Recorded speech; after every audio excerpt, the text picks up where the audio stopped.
Participants, mute yourselves throughout the session. Drop in your questions in the chat box and will be answered soon. To begin with, I request Rita Alice, intern from MSSW, to deliver the welcome address. Kindly unmute yourself. A very good morning to one and all gathered here. It's my immense pleasure to welcome you all on behalf of Golden Butterflies. First of all, I would like to welcome the head of the department, Shift 1 and Shift 2 of Social Work Department from MSSW.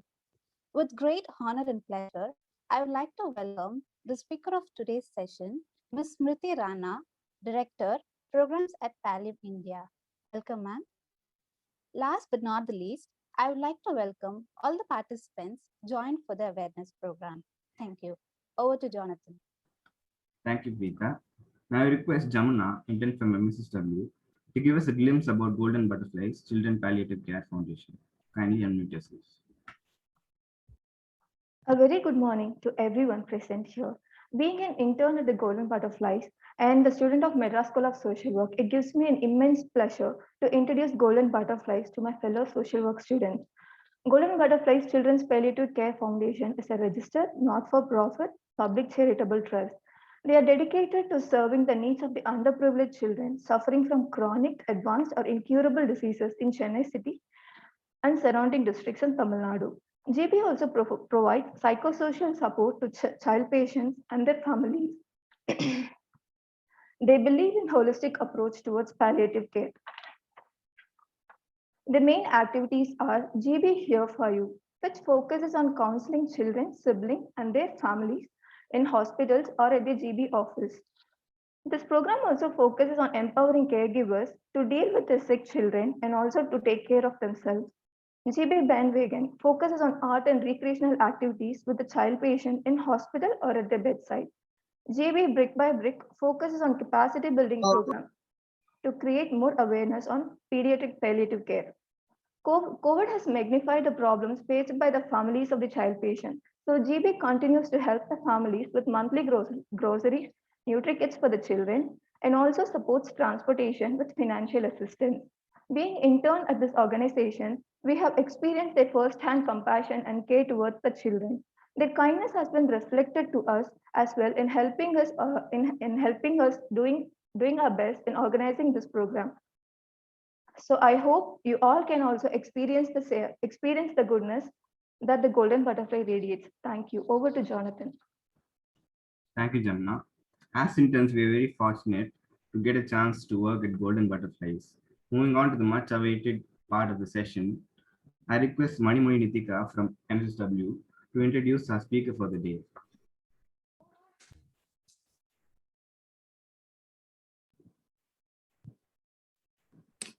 Good morning to one and all present here. I extend an earnest welcome to all present in the webinar. It's a great pleasure for me to introduce our honorable speaker of today's program, Ms. Smriti Rana, who is the Director of Programs at Pallium India. Ma'am has done her post-graduation, MSc, and she is trained in integrative and holistic psychological counseling with 18 years of experience in palliative care. She heads the Policy, Strategic Partnership and Community Engagement Division at Pallium India. She leads programs ranging from national outreach, national and international advocacy, gender equity, caregiver and patient advocacy, appropriate end-of-life care, and palliative care in humanitarian setting. Ma'am works closely in the WHO CRO to scale up palliative care service in this region. She has been spokesperson at the WHO and Union for International Cancer Control. She has led psychosocial training sessions at Pallium India since 2012 for medical and allied healthcare professionals, as well as for community members. She has moderated several expert panels and has been guest faculty for 3 consecutive years at Dartmouth University's Global Healthcare Foundation sessions. Welcome, ma'am. I'm glad to invite you to speak a few words. Thank you. Thank you, everyone. Stella, I want to thank you very much for this opportunity. I always enjoy interacting, especially with young people who clearly have a social conscience. So it makes my job a lot easier. And I am very, very honored to be part of of an event organized by Golden Butterflies, because I think children's palliative care is one of the most underserved areas, not just in the country, but in the world. And anybody who is dedicated to this cause has my full respect. And I know that you've been working very hard behind the scenes and trying to get the most optimum care across to these young children. So thank you for the work you do, and thank you for inviting me. Thank you so much. So let me know if I can get started. Or the spotlight is on you. It's all yours. Okay, that's a bit scary. All right, I'm going to try and make this as interactive as possible, but in order to do that, and my network is not entirely stable. If it goes off, I will reconnect. So I request not to be anxious, because I'll switch connections in a few seconds. But before we go in, I would just really love to see some more faces on the screen. I find that as a trained psychologist, this goes against everything I've been trained, because I can't see anybody. So can I just request people to turn on their cameras, so it makes my life a little bit easier to see your faces? There you go. Okay, perfect. So much better. I know that after a year of this, or a year and a half of this, Zoom fatigue has kicked in strongly for everybody. And I think the blank screens make it worse sometimes. So great, lovely to see all these young, fresh faces. Okay, before I get into the session itself, I'll just tell you a few little, I guess, anecdotes to set the stage. I trained as a psychologist when I was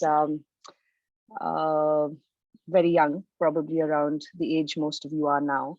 And I didn't know at first when I was in school, because I took up psychology in class 11 and 12. I knew I was interested in the subject. I didn't know what I wanted to do with it. And when I was in college is when my mother died of cancer, and it was 2 years of excruciating pain for her. And that's when I realized what I wanted to do with that psychology. I wanted to actually work in palliative care. And I think tragically for me, the palliative care angle came in very late.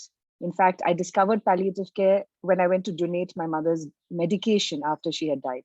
And I ended up at a palliative care center. I thought it was a cancer center, it was a palliative care center. And then they told me what palliative care was. And I thought, my God, why didn't we know about this earlier?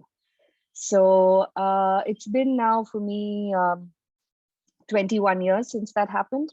So in that time, I think it has become very, very important to me to integrate mental health, counseling, social work, and palliative care. And while a lot of people consider the more physical suffering and distress relief of palliative care to be the heart of it, I certainly believe that the actual heart of it is the support provided by people in terms of emotional, spiritual distress, and also social distress that people go through. Because no illness exists in a vacuum and affects only one person.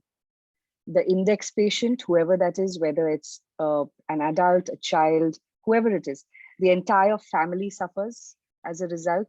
The suffering is across several domains, and I'm going to take you through a few of those domains. And which is why the work that non-medical clinicians do, I would say, is equally important. And palliative care is one of those fields where there is a very strong multidisciplinary approach, which is one of the strengths and beauties of palliative care. That whether you're a doctor, a nurse, a social worker, a counselor, a physiotherapist, an occupational therapist, a volunteer, what we call palliative care assistants, people who drive the home care vehicles, every single person's job is equally important. There is no hierarchy. And that is something that we've constantly strived to express to our team as well. A social worker may not be able to do what a doctor does, but a doctor can't do what a social worker does either. So bearing that in mind, setting that context, I'm going to just give you a little bit. I don't know, Stella, how informed, how familiar is the group with palliative care? Because I don't want to repeat things that they already know. No, it would be lovely if you could repeat, because there are a few who know about it, Smriti, but always when they hear it from another person, it's good to be refreshed. Yeah. All right, great. Okay, so very quickly, if you know how to use the reaction setting at the bottom of your Zoom screen. And those of you who are nice enough to show me your faces can put up your hands. How many of you here have had some experience with serious illness in your family or in your friend circles? Any kind of serious illness, any kind of difficulty with health. How many of you have experienced that in your families, in your friend circles, people you know? I mean, let's not forget the COVID pandemic. Now everybody has experienced that, but personally in your own lives. So I would imagine that there are very few people who have not encountered some kind of illness. Now, also, I just want to set one more context, and that is that traditionally people have associated palliative care with end of life care for terminally ill, usually cancer patients. That is the general understanding of palliative care, which is, in my opinion, completely untrue. It is not only end of life care, it is not only for terminally ill people. And the Lancet, which is a scientific journal, we're part of the Lancet. The chairman of my organization, Dr. Raj Gopal, he's part of the Lancet Commission for End of Life Care and for Palliative Care. And the Lancet Commission actually talked about serious health-related suffering, which is the job of palliative care to reduce serious health-related suffering. Now, when you think about serious health-related suffering, what comes to mind? There's the physical suffering that the patient experiences. There is the social suffering that the family experiences. There's the financial suffering that the family experiences. The community as a whole also suffers. So the job of palliative care professionals is not just to reduce pain or attend to somebody at the end of their lives, but to actually reduce serious health-related suffering on all levels. This is a new and evolving idea. If you talk to someone from the West, they'll say, what are you talking about? But the reason for that is that in what we call the global North countries, the global North is basically a reference to developed countries which have resources. The global North will tell you that palliative care does not extend to all these things. We don't need it like that. But that's because these countries have the resources, they have the verticals that take care of people in time and adequately. They have the medical care, they have insurance schemes, they have the nationalized health services, etc., which attend to people usually in time and adequately. Countries like India and other low and middle income countries don't have that benefit. So if somebody gets diagnosed with a serious illness, just our sheer population and diversity and lack of resources lead to them not getting the care they need in time or the most appropriate care. And this is for everybody. It's not just the poor. Also, palliative care in India has been come to be associated with the underprivileged, which is not true. Organizations like ours, we reach out to a lot of underprivileged people. But paradoxically in India, one of the most marginalized groups when it comes to palliative care are the affluent. Why? Because they go to high-tech hospitals where there is no palliative care department. And they are put through all kinds of interventions and very often futile interventions. Someone with fourth stage cancer who has very little time to live, should they be in an ICU? It's a question to all of you. Should they be in an ICU? Or should they be at home, free of pain, around their families? Should they be in an ICU where the cost of the bed is financially destroying the family for the next few generations? So there's a colleague of ours, Dr. Roop Bursahani, who is one of the founding members of ELICIT, which is End of Life Care in India Task Force. And he's a neurologist as well.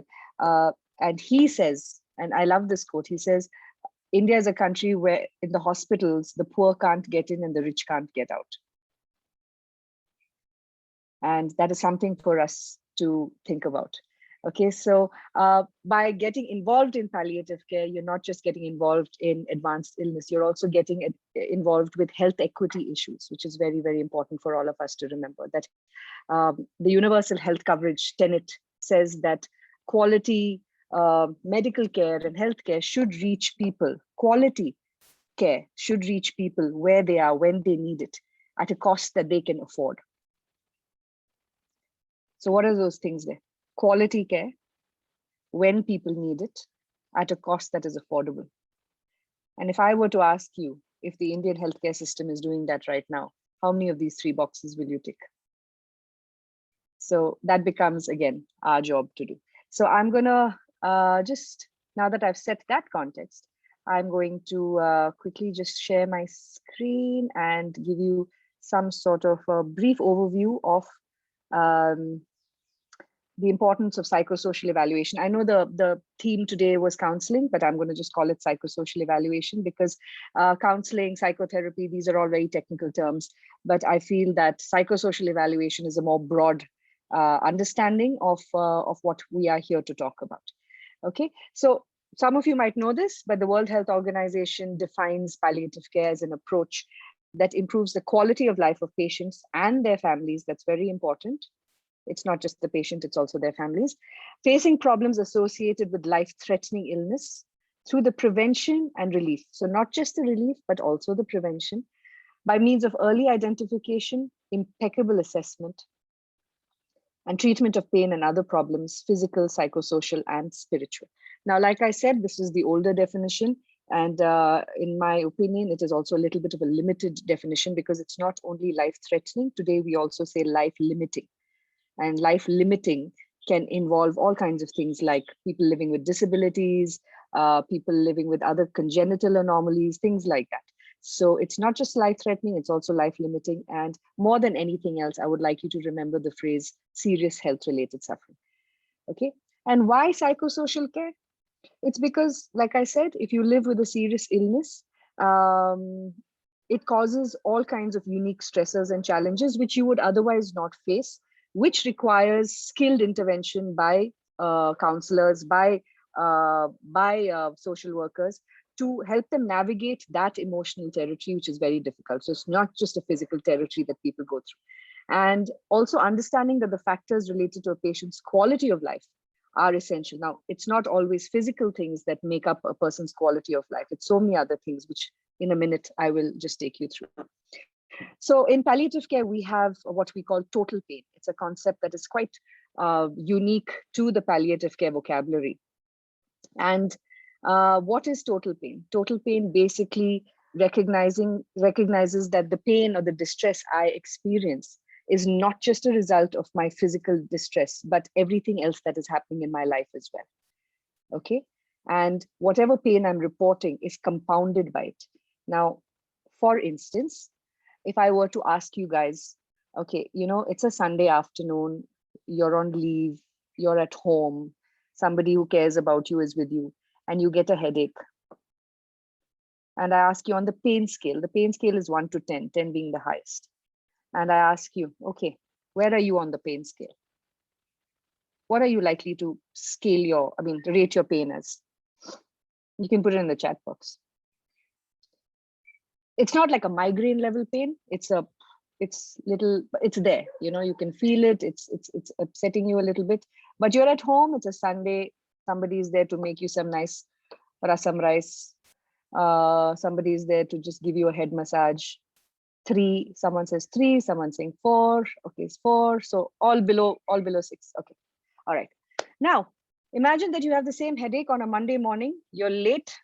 You're on your way to wherever you're going. You haven't finished some work that you had a deadline for. On your way there, you have a flat tire, you have a puncture, then you get a call from your colleagues. They're shouting at you. That same headache from yesterday. How would you rate that same headache now?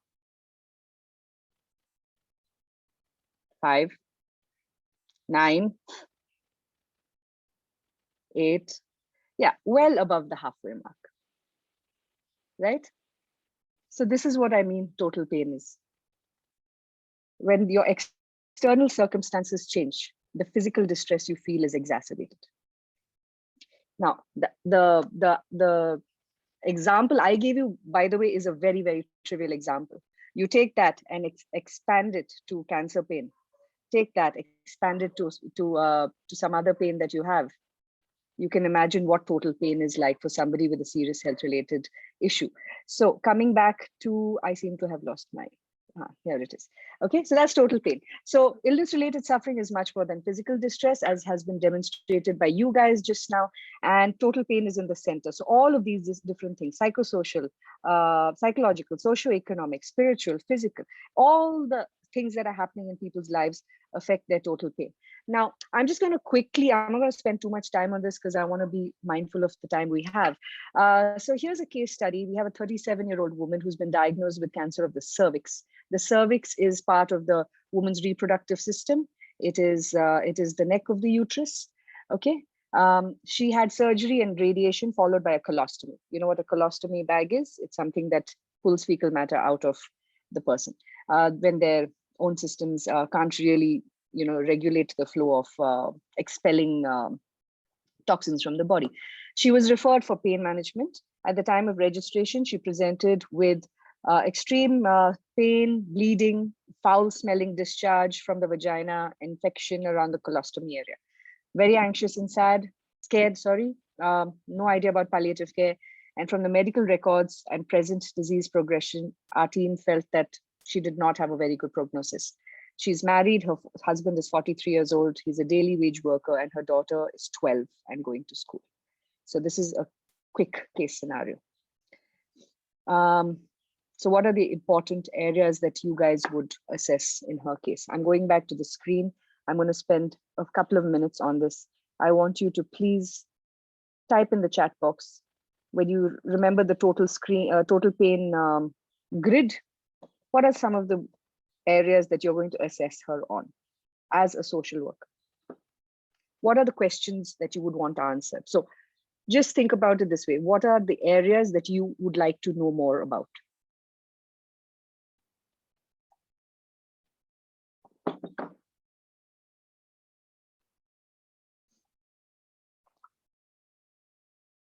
No right or wrong answers, guys. Just go ahead and instinctively, intuitively, what are the areas that you want to know more about?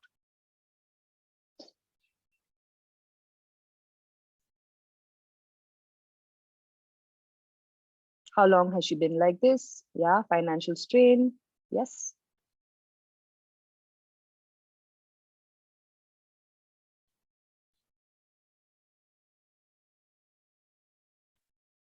Emotional status.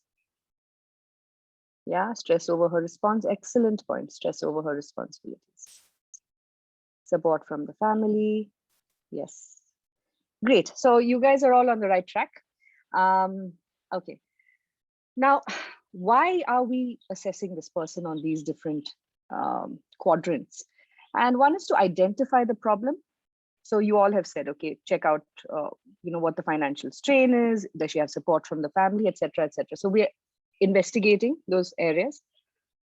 But why are we looking at those areas? Because we want to know how we can make things better along those domains, right? Now, assessment is the collection of information, and it is also identifying and honoring the strengths, the resources, and the needs. We don't only look at the problem, we also look at what is there to make their situation better. And the assessment and gathering of information is an ongoing process. It's not a one-time only thing, right? And because the psychological needs, the psychosocial needs of a patient will change over time. At the time of diagnosis, psychological and emotional needs are different. It's a shock. The diagnosis is a shock, or somebody's had an accident. Somebody has just, been given a prognosis. So then, as the disease progresses, they might lose mobility. They might become more dependent. They might lose a particular role in the family because they're no longer able to go out and work. If they're children, they have to drop out of school, or their dynamic with other children changes. So many different things happen as the illness progresses, and that has a constant evolution of psychosocial process as well. So please remember, assessment is an ongoing thing. It's not done and dusted the first time round. Okay. When we talk about assessing this kind of suffering, it's not just randomly going and saying, tell me what is bothering you. It has to be purposeful. You need to be clear in your mind why you're asking the question. And sometimes, there's a tendency for just morbid curiosity. We need to avoid that.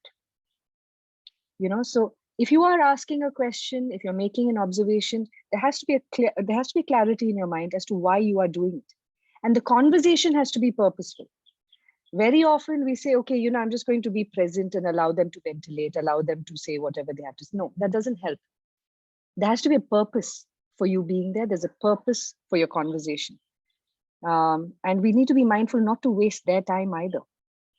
You know, so it's not information gathering for our own reasons. Okay, and there are many psychological there are many ways in which the psychological well-being of a person is impacted, and it is very difficult to recognize and treat unless you have experience or training, or you've been you know, apprenticed to somebody that you're seeing at work. Now, initially there could be feelings of shock, uncertainty. Some people are just hopeful. No, nothing is going to happen to me. I'm going to be fine. Or there might be despair. There are some people who just take it very badly. There is anticipatory grief. Now, that is a much longer session, which I won't get into, but anticipatory grief is, what am I going to lose? The grief that is felt in anticipation of a loss, as opposed to grief that is felt after a loss has occurred. Poor insight on diagnosis and prognosis. And this is a big problem in our country, where people are not told what is actually wrong with them. And very often it's for several reasons. One is the family might say, don't tell them. The second reason is that the vocabulary used by the healthcare system is dissonant from the vocabulary that the patient and the family understands. If I go to somebody who is not even studied or does not even speak English as a first language, and I tell them your disease has metastasized, and expect them to understand what that means, that's my fault. But that happens a lot. It's a very, very it's a deep-rooted systemic issue. And a person does not really know. And it's not even about people who are not well educated. Even right now, I'm consulting with a family. The children are in their 30s. They're looking after their 60-year-old mother, extremely well-traveled, well-educated, very well-read. Just no insight on the illness, because 3 attending doctors have told them 3 different things. So they don't know, or not 3 different things, but prioritize 3 different things. One person has said chemo is most important. One person has said, listen, she is well past the treatment phase. Maybe you need to think of palliation. The third has said, no, we need to look at the neurological deficits. So you can imagine the kind of confusion that the family has, right? Anxiety about death. Now, we have an assumption that people are scared of dying. My experience has shown me, at least, that it's not so much, well, some people, yes, are terrified of dying, but a lot of people are really worried about how it will happen. Will I suffocate? Will I be in pain? Will I lose bowel control? Will I no longer make sense to my family? Will I lose my dignity? All of those things. So to understand what it is that they're really anxious about, there might be thoughts of suicide or wanting to hasten death. 1 in 5 suicides in India are committed by people who are living with an advanced illness. 1 in 5 suicides. It's a huge statistic. This is a National Crime Bureau statistic. You can look it up some more. I mean, it's not clear why. It could be because they think they're a financial burden. It could be because of unmitigated pain. It could be because of several reasons. And of course, poor coping with the illness, mentally coping badly, emotionally coping badly, financially coping badly. And this could be because of a variety of reasons. So these are just some of the broad stroke areas that you guys need to think about. And very often psychosocial and spiritual suffering can manifest as physical complaints. So very quickly, if I were to ask you, when you're stressed out, when you're sad, let's say, I'm going to ask you all this question. When you feel sad, where do you feel it? Physically. Physically in your body, where do you feel your sadness usually? Take a minute to think about it. In the mind. Okay, physical, keep it physical. Okay, fine. Where do you feel stress in your body?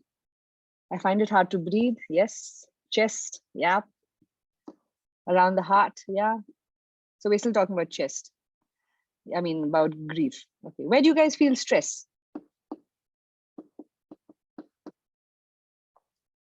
Where do you feel stress?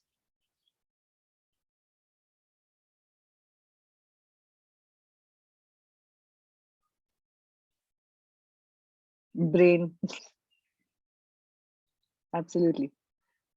Physically, where do you feel it? Headache. Yeah. Head. How about here? How many of you get pain over here? How about back issues? Huh? So if you look at the English language, it's interesting that, you have those phrases, pain in the neck, burden, this heavy load on my shoulders. And just think of the metaphors that you have in English. It all comes from where we feel these different strong emotions. Where do you feel anger? Tensing of the muscles, etc. So what I'm trying to establish here is a clear-cut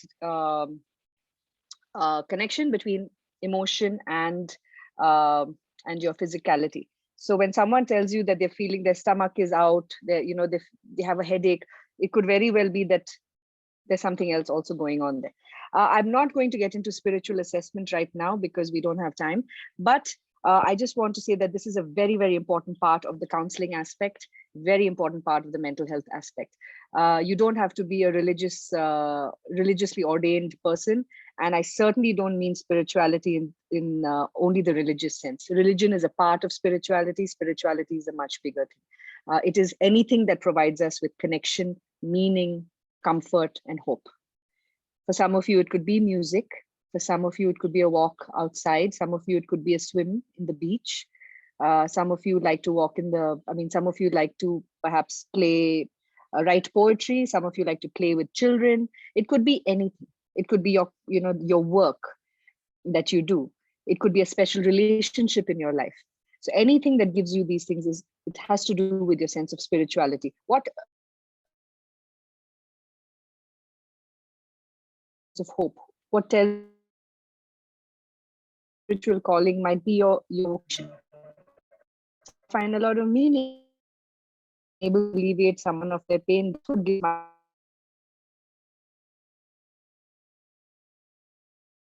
getting a message that my internet is unstable. Can you still hear me? Can you hear me? You're coming in and off. Now you're clear.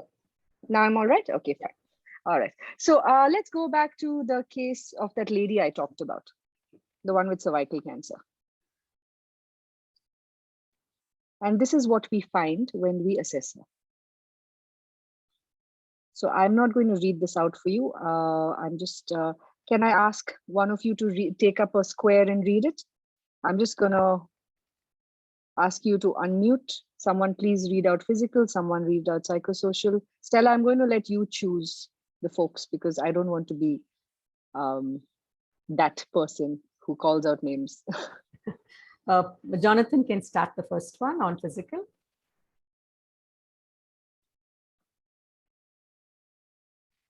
I think Jonathan's connection is, he's back. The instruction, I was not able to hear it properly. Okay, Danis, can you take it forward? Yes, ma'am. So physical, unclear about her prognosis, extreme pain, malodorous discharge, fatigue, lack of sleep. Arun, can you take the psychosocial? Strained relationship with husband and his family. Colostomy bag, bleeding and discharge made her feel humiliated, resistant to go out and interact with people with her colostomy bag, further isolation, uncertainty about future, generalized fear, worries about daughter getting same disease, cannot perform household chore, social stigma. Preeta, can you take the socioeconomic? Socioeconomic, lost wages for husband due to caregiving duties, worry about educational expenses of child, cannot afford hygiene products. She lives in a very rural area. Access to RCC hospital was very tough. Vignesh, take spiritual, please. Extreme spiritual distress. She could not understand why she had to suffer so much spite of being a strong believer of God. Loss of connection with family and friends and community. Loss of interest in pleasurable activities. Loss of feminine identity. Thank you all. Thank you. Thank you very much. So that's what we're dealing with. How will you support this person? How will you support her? Now, this is something for you to think about. I'm not going to ask you to give your answers right now because this is a lot to unpack, right? But just a little bit of assessment. One sitting told us all these different things. Now, from a social worker's point of view, I would say some things that are immediately in your control are to assess the social support that she might have available to her. Now, also, I want to flag one particular thing. In a rural setting where most women don't even have access to menstrual hygiene products, here is somebody who has all kinds of bleeding and vaginal discharge and stuff like that. So what is she going to do? That leads to her being even more isolated, right? We're talking about cervical cancer, which is you can vaccinate against it. She's worried about her daughter getting the same disease. Vaccinations are available at PHCs if it is asked for. But you can navigate that. So that's one off the bat. You can knock off you can knock off that worry. Now, sorry, 1 second. Stella, just give me a second. I just need to recharge I need to charge my battery. 1 moment, huh? No problem.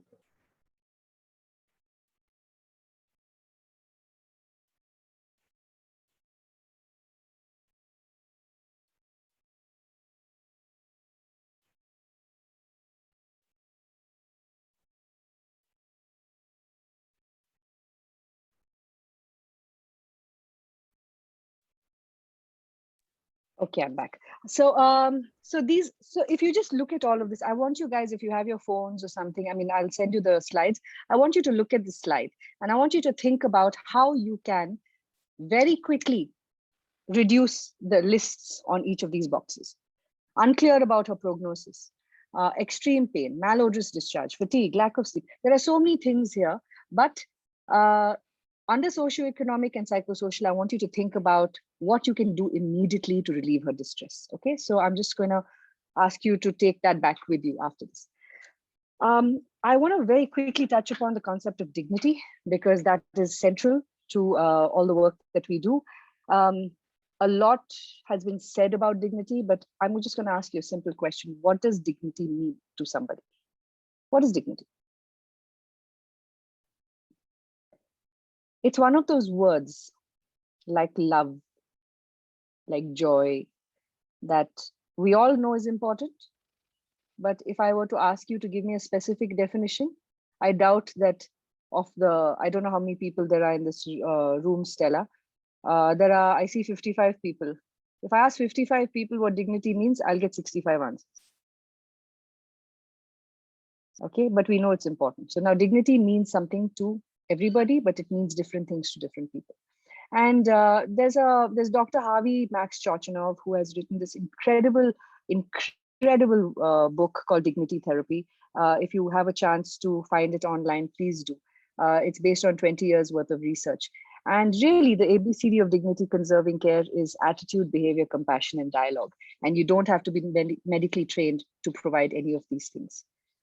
You conserve somebody's dignity by your attitude, treating them with respect, addressing them by their name, asking the caregiver's name, expressing that you're concerned about them, your behavior.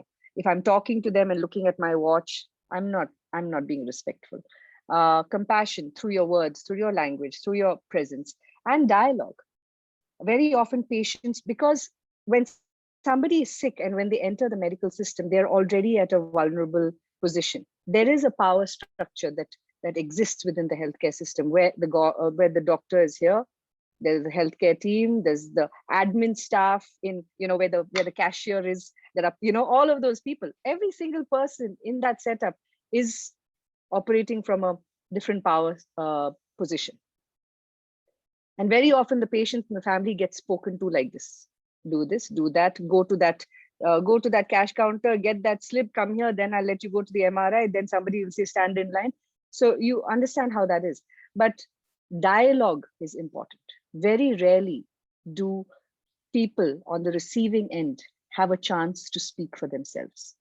So it's a two-way communication. It's a bi-directional thing.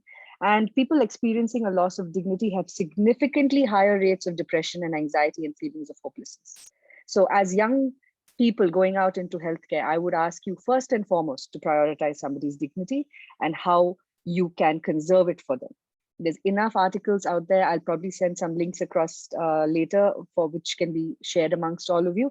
But that is where you begin. And if we talk about building rapport in counseling, we talk about building trust. None of that can be done if you don't demonstrate to the person that you respect their dignity. I mean, if there's one piece of advice I could give you, it would be that. And a very important question to ask them. This is the dignity question. What do I need to know about you to help you better? What do I need to know about you to help you better? Now, a critical mistake that all of us make when we're getting into this for the first time is we think of all the psychological theory we've learned, all the social work theory we've learned, all the other stuff that we think we know, and we go in with that assumption as our framework. Oh, here's a woman who is from a poor socioeconomic background with this problem. Therefore, her problems must be this. We don't ask them, we assume. So always, always, always find out what that person considers to be their biggest concern.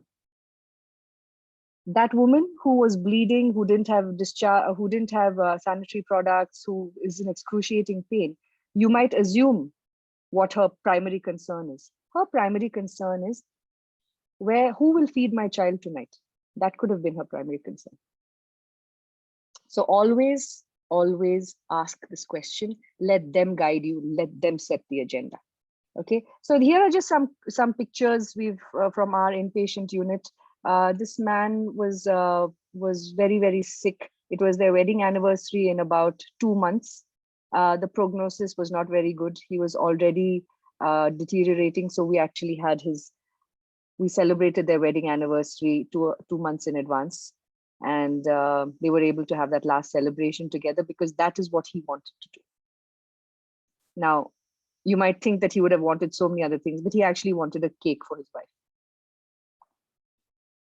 Okay, there are many psychosocial interventions that can be done in these settings: family meetings, supportive counseling, cognitive behavior therapy, facilitating psychoeducational support groups, bereavement supports and services, recommendation for government schemes and other financial assistance. Linking with community resources is a very, very, very important thing. Please read up on what is called compassionate communities, and vocational training for people who are not usually the breadwinner. Now, we see this a lot in India, where 80% of the caregivers are women. 80% actually globally are women. And if something happens to the main breadwinner in the family goes through a lot of difficulties. A woman is usually not empowered to make financial decisions and so on. So vocational training for those who need to be then empowered is very important, and regular follow-ups is very, very important. You don't just provide an intervention and leave. You need to make sure that there is regular follow-up. So some of the vocational rehabilitation we've done for people with disabilities is umbrella making. Here he's making pens with paper. Here's a caregiver who was given a sewing machine so that she could be at home and stitch something. She was mother to a child with advanced congenital anomalies, and she couldn't leave. She had been abandoned by her husband, and alone with a heavily dependent child, needed a source of income, so couldn't afford a sewing machine. So we got that, and she was able to then at least provide for herself. And there was somebody who asked us for goats. I mean, that's what they wanted. So we provided that as well. Okay, a very, very, very important, and I don't need to speak about this much because the experts are golden butterflies. Support for children, both educational and emotional, is very important. We in palliative care have a term, it's called the invisible patient. Who is the invisible patient in the family? And that's something I will ask you to do every time you encounter someone with illness. The invisible patient could be someone who's really bearing the brunt of the caregiving. It could be the daughter-in-law who nobody really, she's the bottom feeder in the family anyway. It could be a child who's about to lose a parent and has to grow up very quickly. It could be the elderly family member who lives in the house but is neglected. It could be anybody. So look out for that. Very often it's the children. Very, very often. And why? Because we don't have the language to communicate with children about difficult stuff. And so we say, hey, you know what? The child doesn't understand anyway, so let's not go there. But it's really us that needs to educate ourselves. And finally, what I'll say is always evaluate your interventions, assess how they have been benefited. Don't assume that they have been benefited. Assess whether, yes, has this intervention actually worked for them? Good documentation is invaluable. Please, please, please make it a point to document all your interactions, your goals of care, all of those things. Wherever possible, use research validated techniques. Look for evidence-based techniques, yeah? And there is an art and science in psychosocial care, just as there is in medicine. So while it is a lot less visible stream, it is up to us really to ensure that the best practices are used, that we document these best practices, we document the outcomes, we build evidence for the interventions that we use and what works. So I'm going to stop with that. I did have a few other things to share with you, but I think we're out of time, and I'd really like to freewheel through the last 10 minutes and answer any questions anyone has. Thank you, ma'am. Thank you for an insightful session. Your words reflect your experience in the field, and we're really honored to learn from you. I request the participants to unmute and ask your doubts or drop them in the chat box. Meanwhile, we'll be circulating the feedback forms, which are requested to fill before you leave. So over to the questions.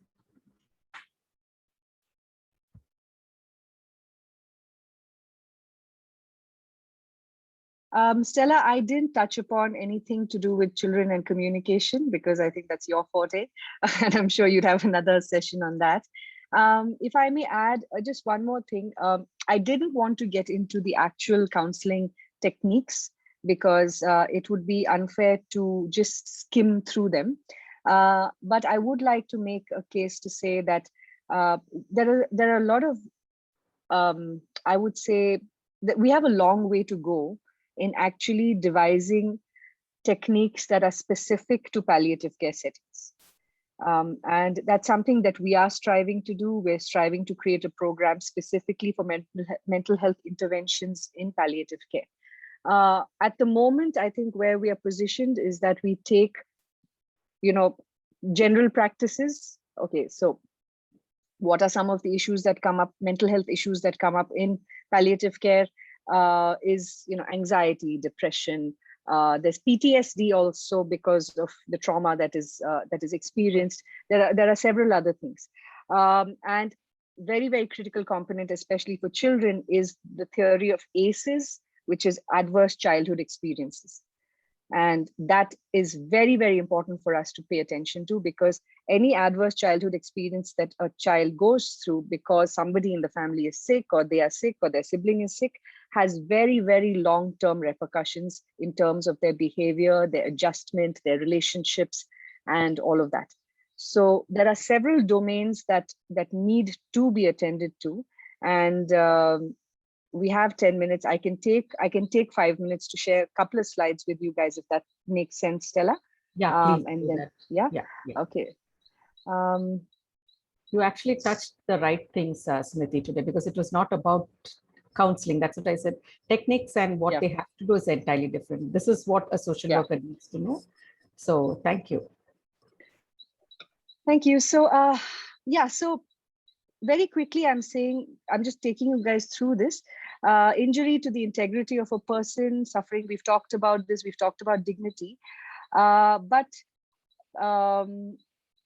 we need to also go into if you're coming at it from a mental health perspective, all of these different things are there, okay? So not just the stuff I talked about, but developmental issues, which are part and parcel of a person's developmental stages, what the illness means to them, what are the existing coping styles. Now, anybody who has studied mental health will also know that If there is dysfunction in the family before a crisis hits, the dysfunction gets worse. The crisis only worsens the dysfunction. If families have coping styles that are healthy, open communication channels, etc., before the crisis, those things come into play to help them go through this better. Okay, so the relationships they have, the additional stresses they face, all of these things make a difference. So I'm just going to very quickly touch upon ACEs. What I just talked about is there's please look up ACEs. I can also send you some articles on this, but it's any sort of trauma inducing experience that a child goes through. And the more number of ACEs that a child is exposed to, the higher the probability of future problems, mental health issues, as well as health issues. There is enough and more evidence to show that adverse childhood events and experiences can lead to early death.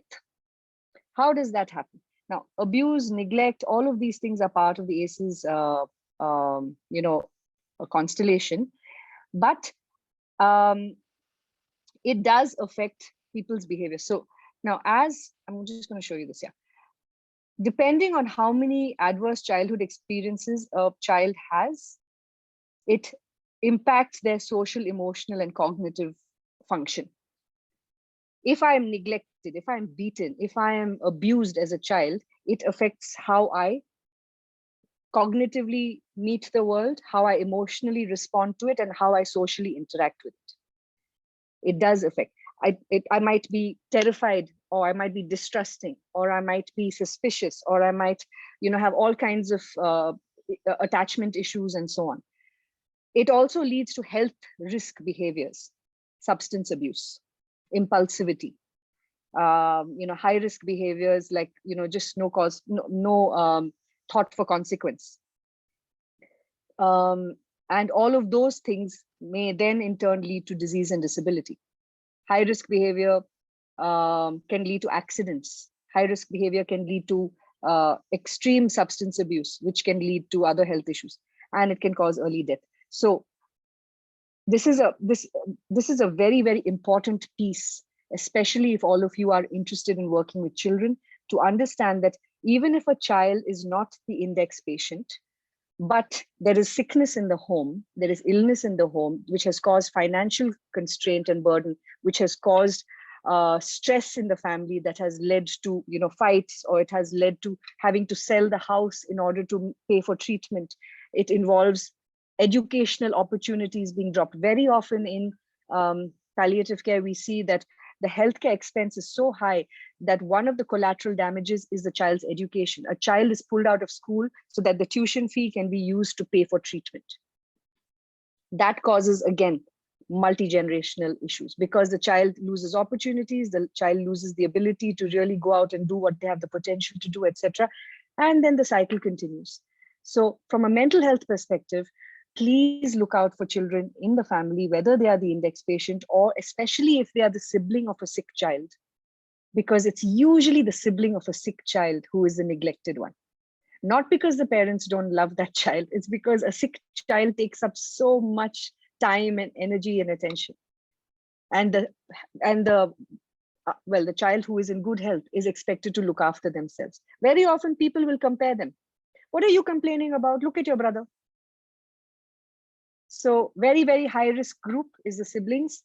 And even if it is the parents that are sick, a child is not being told what is happening. A child is not being part of the decision-making process. A child is not being given choices. Acha, for this weekend, you go and stay with your grandmother or your uncle somewhere because we need to go to the hospital. They may not like their grandparents. They may not like that uncle. There might be some issues in that house, whatever. Or they just don't want to be separated from the parents. So there are all kinds of things that happen. So from a mental health perspective, there is a lot of wonderful literature out there, especially for children. So I'm happy to also signpost some of that. Okay, I will now stop and that was a very good thing you picked up, Smriti, because we do have about 3 or 4 cases, exactly every episode that you spoke about. We have it in the siblings. And I think that is where, we were telling what we started for children's palliative care is, it's spreading in an area which we never dreamt we would have to touch on. And now siblings have become very important for us. Even our magic envelope, we make sure we send the hampers to both the siblings or 3 people at home, because we understand how much, and that actually has brought a bonding between the sick child and brother or sister. And the other thing about education, I'll never forget this one child coming and asking us, when will my brother get up? When will he be okay? Why are my parents dragging me every day to the hospital? I want to go back to school. So we are making the efforts to make sure that the fees is not the problem and we put them back into school. That's what I said. So for us, we never thought we would enter into the sibling category, but we realized how important it is for the whole family, So really, thank you for touching on that note. Very strong note. Any questions, students? It'll be nice if you all could bring out your thoughts. Does dignity play an important role while treating a child? That's a question from Sneha. Excellent question. Yes. Even a child has a sense of dignity, even if they don't have the language to express it. Okay, as a child, for example, I'll ask you, imagine if you went to the toilet and you forgot to latch the door and somebody entered the loo by mistake. Can you imagine how long that child thinks about it?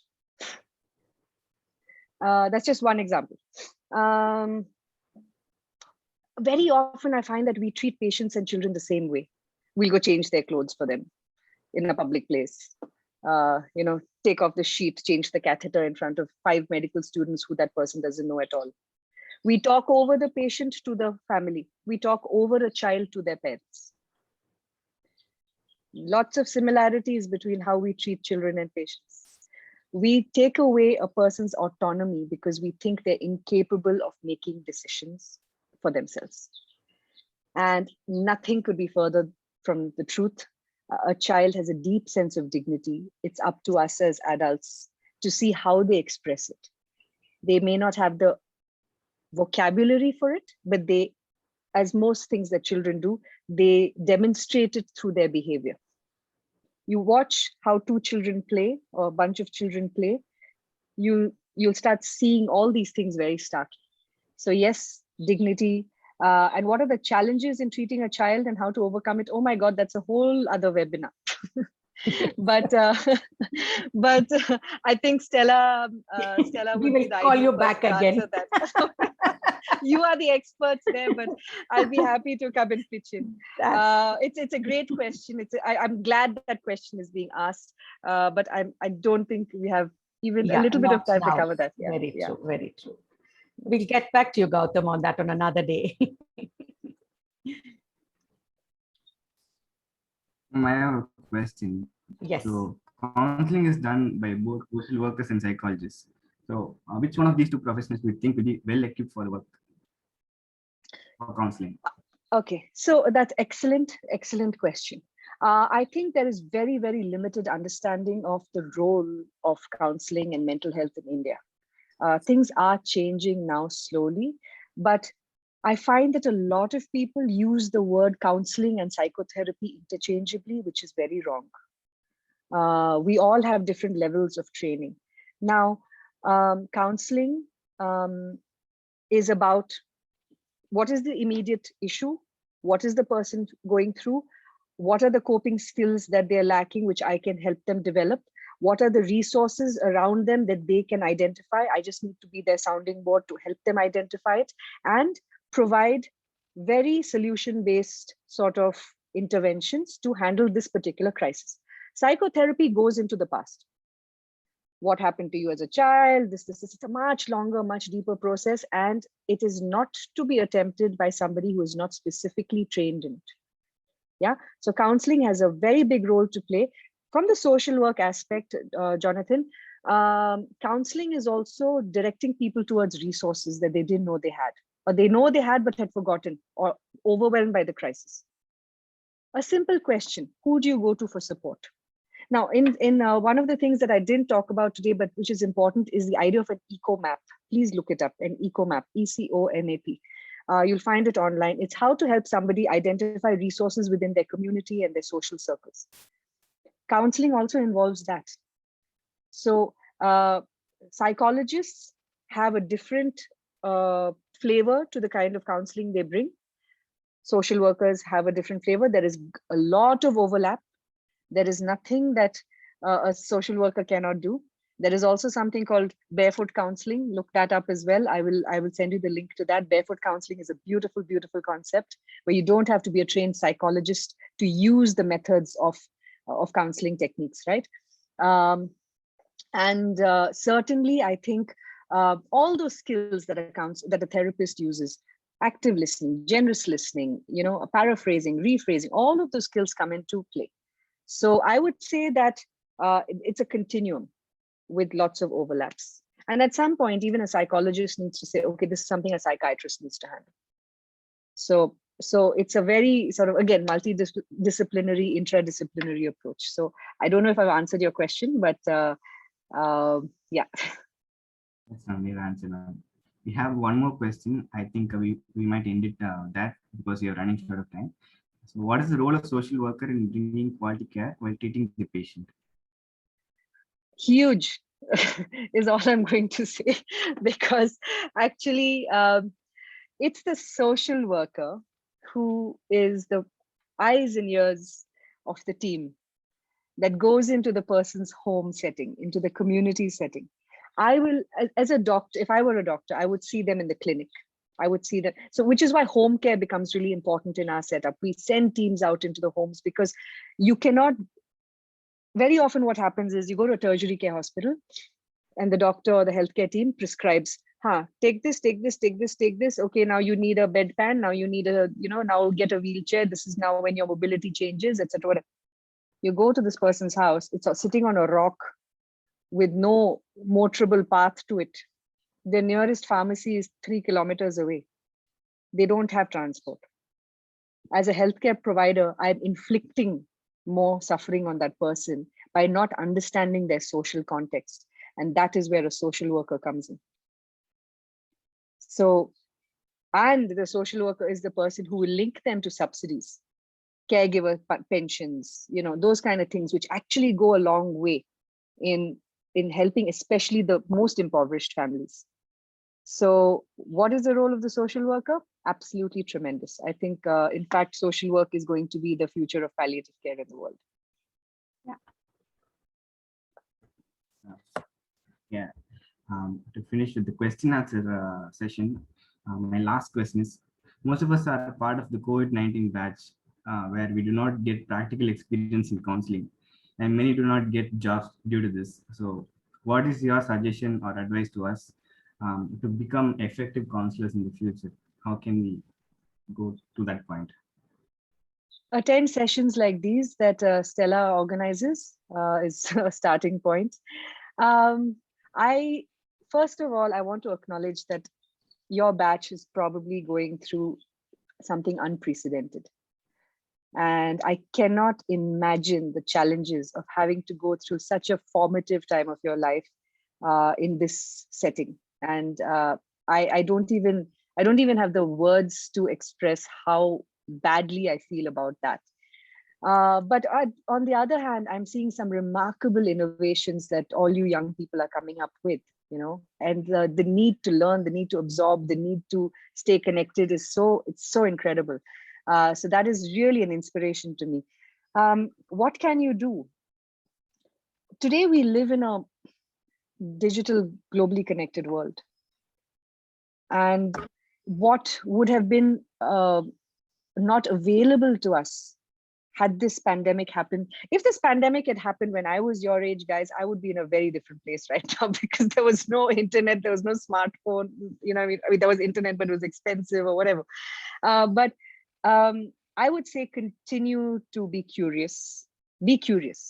And you have this, it's like this rabbit hole of information that you have online. Go for it. Attend these webinars, engage with experts. And yes, it is a whole other thing to go and experience it on the field. But while that still takes shape, you have the time to equip yourself with knowledge. So it's not the most ideal situation. I acknowledge that. But you also have access to a lot more information for you to be able to turn things over in your mind and say, okay, when I do get back into the field, with what lens am I going to go there? So not the most ideal situation, but it has its opportunities. And you have the wonderful folks at Golden Butterflies and other organizations who are happy to chat with you and have a two-way discussion. So I'm also happy to be part of that tribe for you guys. So I'll stop with that, Stella. I think way over time. Thank you. Yeah. We are indeed very grateful and gifted to have you as a guest speaker, ma'am. We're sure that this session will be useful for the upcoming social workers, especially the ones who are going to work in palliative care. So now I would like to invite Smriti, intern from MSSW, to deliver the vote of thanks. I take immense pleasure on this occasion to propose the vote of thanks. I'd like to thank Ms. Smriti Rana for taking out her valuable time and giving us an informative and enlightening session. It was really interesting when you spoke about psychosocial evaluation, specifically about the total pain concept and how emotions and physicality are interconnected with each other. You are an exemplary person, ma'am. Thank you for all the learnings you have given today in this session. And I wholeheartedly thank the head of the Department of MSSW Social Work, Shift 1 and 2 for their presence. And I also thank all the participants who have been throughout this session. And last but not the least, I'd like to thank Golden Butterflies for giving this opportunity and for the guidance and support to make this webinar a success. Thank you all. Thank you, Smriti. Dear participants, we have come to the end of the program. We hope you all have filled the feedback form. If not, kindly do it. We'll be online for a couple of minutes. Thank you for your presence. We wish you a good health and a happy day. Stay safe, sanitize yourself, wear mask wherever you go. And yeah, thank you. Thank you, Jonathan. Well done, students. Really grateful that we had Smriti today with us. I think it has glorified our event today very, very well. I really have to say a big thank you to you. And I really, from my heart, thank you, Smriti. We are going to take it forward more now. And my privilege, utter privilege. And thank you. I just, it's like I said, it's so heartening to engage with young people who are so determined to go out there and make a better world. So the privilege is mine. Thank you very much. Thank you. Thank you. Great. Catch you and have a great afternoon, all of y'all. We'll catch you all for the next session in a few hours. Bye-bye. Thanks, Smriti. Bye-bye.